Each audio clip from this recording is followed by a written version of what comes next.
दोस्तों नमस्कार। स्वागत है आपका हमारे इस YouTube मंच पर। दोस्तों, बिहार के मुख्यमंत्री नीतीश कुमार और उनकी पार्टी जनता दल यूनाइटेड को राजनीतिक तौर पर महत्वहीन बनाने की, खत्म कर देने की कवायद बहुत तेजी से चलती हुई दिखाई दे रही है।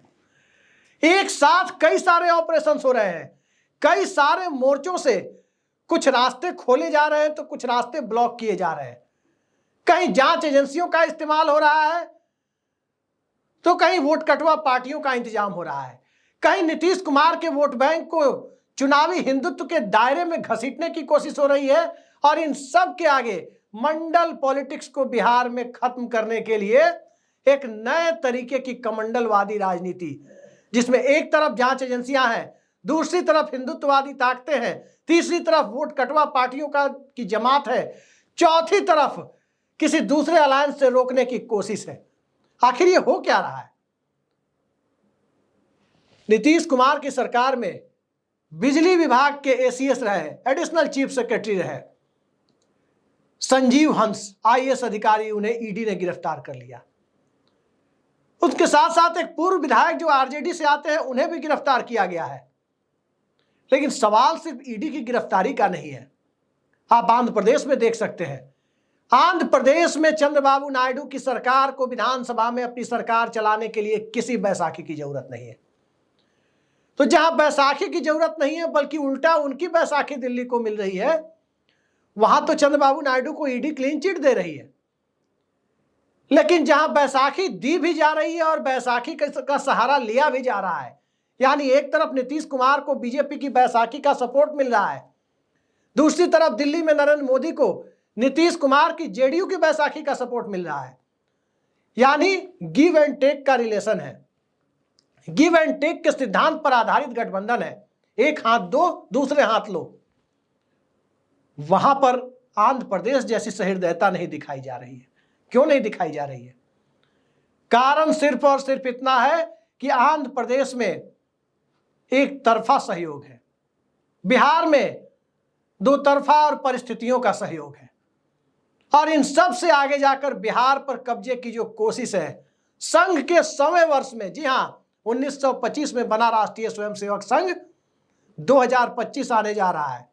25 में बिहार में चुनाव भी है, लेकिन पाटलिपुत्र की सत्ता पर भारतीय जनता पार्टी या जनसंघ का कोई मुख्यमंत्री आज तक काबिज नहीं हो पाया है। यह टीस भी है। इकलौता हिंदी भाषी राज्य जहां बीजेपी अपनी सत्ता नहीं कायम कर पाई, अपना मुख्यमंत्री नहीं बना पाई, उस टीस को 100वें साल में खत्म कर देने की जो पूरी तैयारी चल रही है, उसमें नीतीश कुमार को चारों तरफ से घेरा जा रहा है। आखिर कौन सी परिस्थिति उत्पन्न हो गई जिसमें नीतीश कुमार को हर दूसरे तीसरे दिन यह कहना पड़ रहा है कि 2 बार इधर उधर चले गए थे, अब फिर कहीं नहीं जाएंगे? आज भी उन्होंने कहा है। यह बात तो आमतौर पर वो नहीं कहते हैं। और जब भी इस तरह की बातें होती है तो अक्सर लोग इसका मतलब यही निकालते हैं कि दूसरी तरफ जाने की वो तैयारी कर रहे हैं। हालांकि मेरा मानना है कि नीतीश कुमार कहीं नहीं जाते। वो मुख्यमंत्री की कुर्सी पर बने हुए हैं, 19-20 साल से जमे हुए हैं।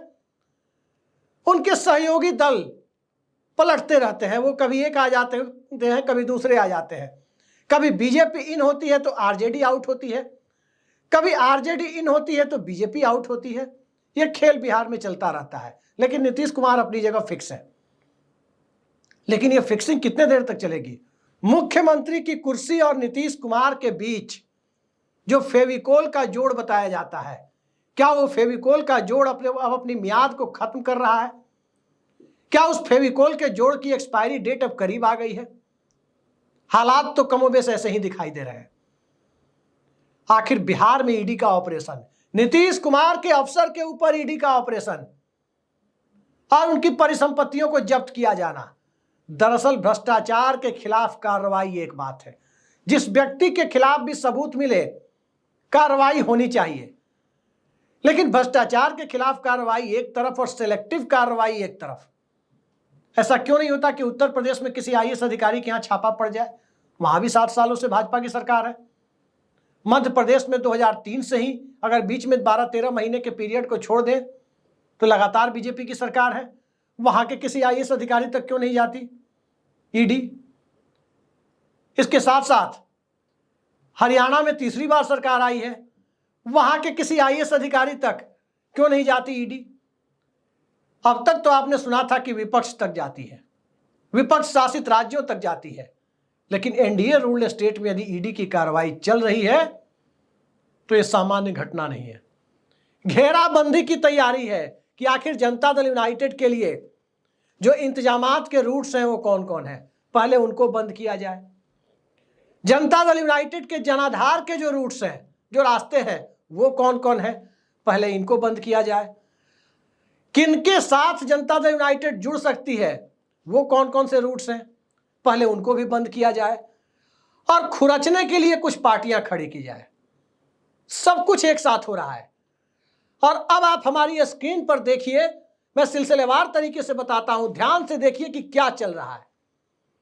एक तरफ बिहार के अधिकारियों के ऊपर ईडी की कार्रवाई, और ईडी की कार्रवाई के द्वारा यह साबित करने की कोशिश कि जिस तरह दिल्ली में या जिस तरह झारखंड में, झारखंड को छोड़िए, झारखंड का मामला दूसरा था, जिस तरह दिल्ली में अरविंद केजरीवाल तक सीधे नहीं पहुंचा गया तो दूसरे तरीके से पहुंच करके उन्हें तंग किया गया, जेल में डाला गया, वो कोशिश बिहार में भी हो सकती है। क्योंकि ईडी का मोडस ऑपरेंडी आप जानते हैं, काम करने का तरीका आपको पता है। पहले किसी को गिरफ्तार करो, फिर उसके बाद उसे अप्रूवर बनाओ, अप्रूवर बनाकर रिहा करो, फिर उससे बयान लो, उस बयान में किसी का नाम वो ले या उसे लेने पर मजबूर किया जाए, और जिसका नाम ले फिर उसकी गिरफ्तारी करो। तो क्या संजीव हंस के बहाने नीतीश कुमार तक पहुंचने की कोशिश है? क्योंकि नीतीश कुमार के दामन पर भ्रष्टाचार के दाग तो विपक्षी भी उनके नहीं लगाते, उनके राजनीतिक विरोधी भी नहीं लगाते। लेकिन जिस ढंग से संजीव हंस तक पहुंचा गया, जिस ढंग से एनआईए ने जेडीयू की पूर्व एमएलसी मनोरमा देवी तक पहुंचने का काम किया, यह लोगों के लिए चौंकाने वाली खबर थी, जनता दल यूनाइटेड के लिए कान खड़े करने वाली खबर थी। लेकिन सिर्फ इतने तक ही सीमित नहीं है। अब दूसरा भी देख लीजिए, बिहार में जहां अल्पसंख्यक मतदाताओं की तादाद अच्छी खासी है, जहां अति पिछड़ा वर्ग के मतदाताओं की तादाद अच्छी खासी है, अल्पसंख्यकों में भी पसमानदा की तादाद अच्छी खासी है, और जिन इलाकों में जनता दल यूनाइटेड का बड़ा जनाधार है, चाहे वो भागलपुर हो, कटिहार हो, पूर्णिया हो, किशनगंज हो, उन इलाकों में भाजपा के फायर ब्रांड नेता गिरिराज सिंह अपनी हिंदू स्वाभिमान यात्रा निकाल रहे हैं।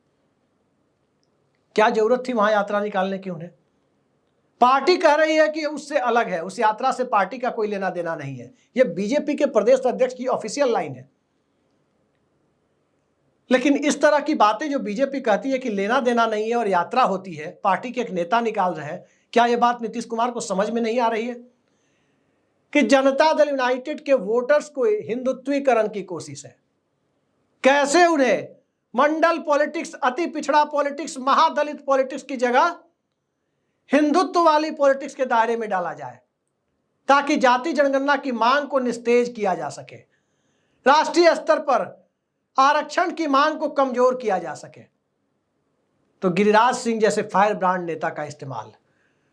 अब तीसरी तरफ देखिए, तीसरी तरफ कोशिश यह है कि 2020 के चिराग मॉडल की तरह एक नया चिराग मॉडल खड़ा किया जाए, और उस चिराग मॉडल के तहत टिकट बांटे जाए, और जनता दल यूनाइटेड की सीटों पर टारगेटेड तरीके से टिकट बांट करके जनता दल यूनाइटेड को, जैसे पिछली बार चिराग मॉडल के तहत 73 से 43 पर लाया गया, इस बार 20-22 पर सिमटा दिया जाए। और इसके लिए फिलहाल 2 खिलाड़ी दिखाई दे रहे हैं। मैं नहीं जानता कि वो खिलाड़ी वाकई चिराग मॉडल का हिस्सा है या नहीं, लेकिन बिहार के राजनीतिक गलियारों में इस बात की चर्चा है, खास करके उपचुनाव के लिए प्रशांत किशोर के कैंडिडेट्स को देखकर। जो कैंडिडेट तरारी की भूमिहार डोमिनेटेड सीट पर दिए गए, वहां एक राजपूत को टिकट देना ताकि जनरल कैटेगरी के वोटों में डिफरेंसेज कराया जा सके। हालांकि वहां बीजेपी लड़ रही है, लेकिन बाई इलेक्शन है, चुनाव के पहले उस पूरे इलाके के माहौल को राजनीतिक तौर पर दूसरे दिशा में ले जाने की कोशिश।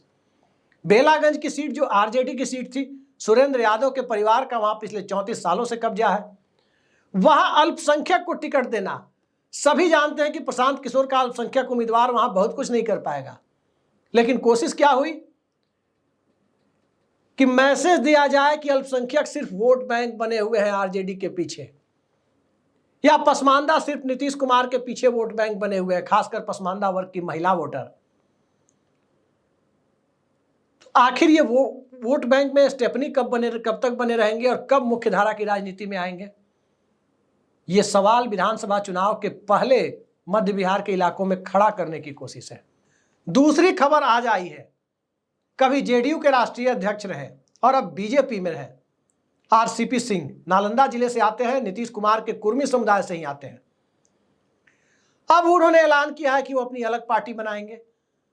सवाल ये उठता है कि जिस वक्त गिरिराज सिंह की हिंदू स्वाभिमान यात्रा निकल रही है, जिस वक्त ईडी की कार्रवाई चल रही है, जिस चिराग मॉडल से जेडीयू हलकान है पिछले चुनाव से, बिल्कुल उसी वक्त पर आखिर आरसीपी सिंह अपनी पार्टी क्यों बना रहे हैं? सभी जानते हैं कि आरसीपी सिंह का जनाधार मोटे तौर पर नालंदा जिले में सीमित है। नालंदा जिले में आरसीपी सिंह जितने भी वोट काटेंगे ज्यादातर कुर्मी समाज के वोट होंगे, यानी जेडीयू के बेस में क्षरण करेंगे, आधार वोटों का नुकसान करेंगे। साफ साफ यही दिखाई दे रहा है कि आरसीपी सिंह को कहीं से कोई ना कोई ग्रीन सिग्नल मिला है कि नीतीश कुमार को उनके घर में ही मात देनी है, तो वहां भी एक स्थानीय चिराग मॉडल की जरूरत है।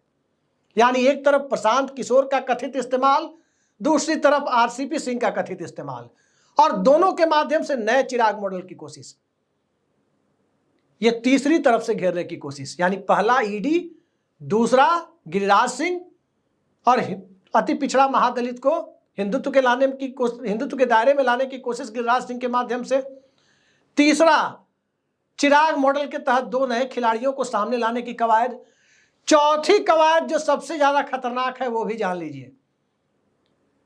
चौथी कवायद यह है कि नीतीश कुमार के पास जो एक ब्रह्मास्त्र है कि राष्ट्रीय जनता दल तो उनके लिए रेस्क्यू करने के लिए तभी हमेशा तैयार है।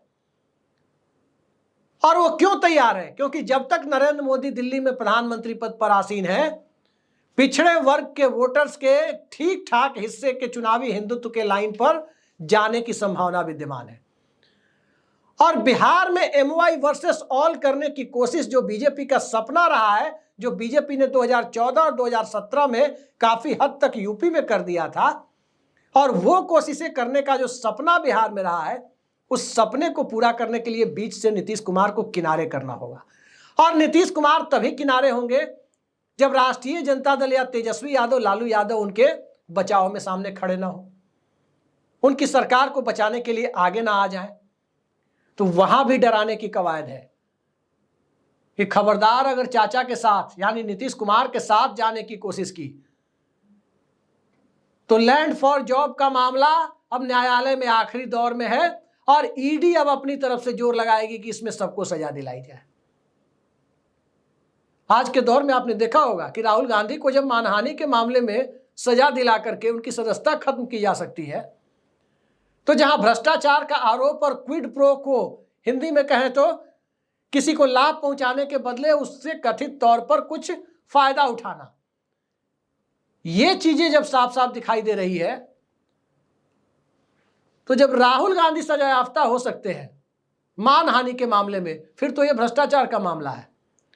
तो एक तरफ यह डर दिखाने की कोशिश कि अगर चाचा के साथ गए तो पॉलिटिकल करियर खत्म किया जा सकता है, यानी सजायाफ्ता करार दिलाकर, या ईडी की तरफ से जो कोशिशें होंगी कि उसमें सजा दिलवाकर किसी प्रकार से, जैसे लालू यादव चुनाव नहीं लड़ सकते वैसे तेजस्वी यादव, मीसा भारती, राबड़ी देवी वगैरह भी चुनाव न लड़ पाए, शायद तेज प्रताप भी। फिर पार्टी की, परिवार की पॉलिटिकल गाड़ी कैसे चलेगी? तो तीसरी चौथी तरफ यह डर दिखा करके कोशिश हो रही है कि अंततः लालू यादव और नीतीश कुमार के, यानी तेजस्वी यादव और नीतीश कुमार की चाचा भतीजे की एकता को रोका जा सके। लेकिन ये चारों कवायद एक साथ क्यों हो रही है? सिर्फ और सिर्फ इसलिए हो रही है क्योंकि बिहार में भारतीय जनता पार्टी अपनी सत्ता कायम करना चाहती है, बिहार की राजनीति को मंडल से कमंडल की तरफ ले जाना चाहती है, बिहार की राजनीति से क्षेत्रीय दलों के प्रभुत्व को खत्म करना चाहती है। और चूंकि तमाम बड़े ऑपरेशंस तमाम बड़े मुद्दे अधिकांश मौके पर बिहार से उठते हैं, चाहे जेपी की संपूर्ण क्रांति रही हो या वीपी सिंह का बोफोर्स आंदोलन रहा हो, सब में बिहार ने अपनी ताकत झोंकी है। जाति जनगणना जो नीतीश कुमार लेकर आए, इस पूरे मोमेंटम को उत्तर प्रदेश में पीडीए के रूप में, महाराष्ट्र में मराठा आरक्षण के रूप में और दूसरे राज्यों में भी सामाजिक और आर्थिक भागीदारी बढ़ाने को लेकर के जो छिटपुट स्तरों पर ही सही जो मामला शुरू हुआ है, और इन सब के शुरू होने से चुनावी हिंदुत्व की लाइन कमजोर पड़ी है। तो इन सब की शुरुआत पहला राजनीतिक कंकड़ चुनावी हिंदुत्व की राजनीति में फेंक कर हलचल पैदा करने का काम नीतीश कुमार ने ही जाति गणना के माध्यम से किया। तो बिहार की राजनीति और वहां से मंडल पॉलिटिक्स का सफाया करने की कोशिश, ताकि न रहेगा बांस न बाजेगी बांसुरी वाली कहावत को चरितार्थ किया जा सके और भारतीय जनता पार्टी पूरे हिंदी भाषी भारत पर एक छत्र राज कर सके, ये सपना दरअसल जो देखा जा रहा है, इसके लिए नीतीश कुमार को किनारे करना जरूरी है। तरह तरह की भ्रामक खबरें आप तक पहुंचेंगी कि नीतीश कुमार का स्वास्थ्य खराब है, नीतीश कुमार चीजों को रिकॉग्नाइज नहीं कर पा रहे, इस तरह की खबरें पहुंचाई भी जा रही है, प्लांट की जा रही है। लेकिन जो लोग नहीं जानते हैं, नई पीढ़ी के हमारे दर्शक जो हमारी पीढ़ी के हैं, उन्हें पता नहीं होगा, जब जनसंघ और भारतीय जनता पार्टी अपने मुख्यमंत्री मध्य प्रदेश के कैलाश जोशी, उनके बारे में, उनके मानसिक स्वास्थ्य के बारे में ऐसी खबरें बाहर प्लांट करवा सकते हैं, अंततः उन्हें मुख्यमंत्री पद से हटा दिया गया, तो भला नीतीश कुमार तो सहयोगी दल के मुख्यमंत्री हैं, उनके बारे में ऐसी खबरें प्लांट कराना कौन सी बड़ी बात हो सकती है। आज ही मैंने नीतीश कुमार को बोलते हुए सुना है और उनकी भाषा से कहीं से ऐसा नहीं लग रहा था कि वो बीमार है। तो ये चौतरफा रणनीति के तहत नीतीश कुमार को जो घेरा जा रहा है, अब जनता दल यूनाइटेड के सामने बहुत साफ विकल्प दिखाई देता है। जितने ज्यादा दिनों तक वो भारतीय जनता पार्टी के साथ है, रोज बरोज के हिसाब से उसका मंडल पॉलिटिक्स पर आधारित जनाधार छींचता जा रहा है। जितने ज्यादा दिनों तक वो बीजेपी के साथ सरकार में है, वैसे वैसे जनता दल यूनाइटेड के कार्यकर्ताओं में भ्रम फैलाने वाली ताकतें कामयाब होती जा रही है। और दूसरी तरफ भ्रम और ज्यादा इसलिए फैल रहा है क्योंकि राष्ट्रीय जनता दल का शीर्ष नेतृत्व नीतीश कुमार के खिलाफ आक्रामक होकर सामने नहीं आ रहा है। सहयोग करने में भी नीतीश कुमार को डर लग रहा है कि कहीं ईडी सजा याफ्ता न करवा दे। और इस बात को सबसे ज्यादा बिहार के पसमानदा मुस्लिम वोटर समझ रहे हैं, क्योंकि MY के समीकरण की बिसात पर वो वोटर, उसका 25-30% हिस्सा, खासकर पसमानदा मुसलमानों का, जो बिहार के मुसलमानों में 80% के करीब है, उनका तकरीबन 2/3 के करीब वोटर आरजेडी के साथ है। तो 1/3 के करीब वोटर है, उसमें ज्यादातर महिलाएं चुपचाप तीर छाप का बटन दबाने में भी यकीन रखती हैं, यानी जनता दल यूनाइटेड को वोट देती है जहां जहां जेडीयू लड़ती है। उस वोटर के अंदर भी भ्रम फैल रहा है कि क्या वाकई ईडी के डर से बिहार में लालू यादव और नीतीश कुमार एक नहीं हो पाएंगे और बिहार में नीतीश कुमार को राजनीतिक रूप से खत्म कर भारतीय जनता पार्टी यूपी की तरह अपना शासन कायम कर लेगी, मध्य प्रदेश की तरह अपना शासन कायम कर लेगी और चुनाव आते आते नीतीश कुमार को इस स्थिति में पहुंचा देगी कि ना तो वो इस गठबंधन में रहने लायक रहे या उस गठबंधन में जाने लायक रहे। दरअसल इस कवायद की पहली कवायद आपके सामने दिखाई देनी शुरू हो गई है। मैंने बताया 4 कॉर्नर कोशिश, चारों तरफ से, एक तरफ से ईडी, दूसरी तरफ से गिरिराज सिंह की स्वाभिमान यात्रा, तीसरी तरफ से आधुनिक चिराग मॉडल की कोशिश और उसके लिए 2-2 खिलाड़ियों को सामने लाने की कवायद, चौथी तरफ से तेजस्वी यादव और लालू परिवार को डरा कर रखने की कोशिश कि बिहार की सत्ता में हमें रोकने के लिए चाचा के साथ जाने की कोशिश मत करना। और इन चारों कोशिशों को नीतीश कुमार चुपचाप देख रहे हैं, राष्ट्रीय जनता दल चुपचाप देख रहा है, कांग्रेस पार्टी चुपचाप देख रही है। लेकिन याद रखिए, पहली बात कि नीतीश कुमार कब क्या करेंगे कोई नहीं जानता, भगवान भी नहीं बता सकते कि नीतीश कुमार कौन सा कदम उठाने वाले हैं। दूसरी बात, यदि बिहार भारतीय जनता पार्टी के चुनावी हिंदुत्व के फोल्ड में चला गया तो तय मानिए इस देश में अगले 50 साल तक सेकुलर सरकार की संभावना हमेशा के लिए करीब करीब खत्म हो जाएंगी। अब इस बात को कांग्रेस कितना समझती है, नीतीश कुमार की जेडीयू कितना समझती है, राष्ट्रीय जनता दल और लेफ्ट पार्टियां कितना समझती हैं, इसी पर आने वाले वक्त में बिहार की राजनीति तय होनी है। देखते जाइए, खेल बहुत बड़ा है, ऑपरेशन बहुत बड़ा है, और इस ऑपरेशन के सहारे जो कवायद हो रही है, उस कवायद में भारतीय जनता पार्टी की कामयाबी की संभावना को फिलहाल अगर हम स्वीकार करने की स्थिति में भले ना हो, लेकिन इनकार करने की स्थिति में भी नहीं है। इसलिए नहीं है क्योंकि राष्ट्रीय जनता दल की तरफ से अभी तक कोई बड़ी बात नहीं कही गई, जनता दल यूनाइटेड की तरफ से अभी कोई बड़ी बात नहीं कही गई, और अगर बिहार भारतीय जनता पार्टी के हाथ में येन केन प्रकारेण गया तो तय मानिए कि जनता दल यूनाइटेड और राष्ट्रीय जनता दल, नीतीश कुमार और लालू परिवार, ये दोनों समान रूप से इसके लिए जिम्मेदार माने जाएंगे। क्या दोनों इस बात के लिए, इस परिस्थिति के लिए तैयार हैं? देखते जाइए, आने वाला वक्त बताएगा कि वो तैयार है या नहीं है। आज के लिए इतना ही। नमस्कार।